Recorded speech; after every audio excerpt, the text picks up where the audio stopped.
ইয়া আইয়ুহান নাসুত্তাকু রাব্বাকুমুল্লাযী খালাকাকুম মিন নাফসিন ওয়াহিদা, সূরা নিসার ভিতরে আল্লাহ বলতেছেন। এবং তাদের থেকে আল্লাহ তাআলা তামাম দুনিয়ায় মানব মণ্ডলী আল্লাহ তাআলা ছড়িয়ে দিয়েছেন। তাহলে আদম আলাইহিস সালামের শরীয়তে ভাই বোন বিবাহ জায়েজ বৈধ ছিল।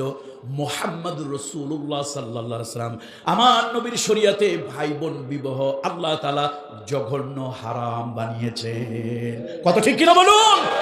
এক শরীয়তে ওইটা জায়েজ, এই শরীয়তে ওইটা কি শুধু হারাম না, বলেন জঘন্য হারাম।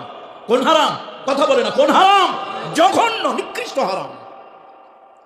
আবার আল্লাহ তাআলা বনি ইসরাইলের শরীয়তকে আল্লাহ তাআলা নির্ধারণ করলেন, কাপড়ের ভিতরে যদি কোথাও নাজাসাতে গলিজা যদি লেগে যায়, কঠিন কোন নাপাক লেগেছে, কিয়ামত পর্যন্ত চাঁদপুরের সব মানুষ একত্র হইয়া ধুইল পাক হবে না, পবিত্র হবে না, শুদ্ধ হবে না, আল্লাহর কাছে জায়েজ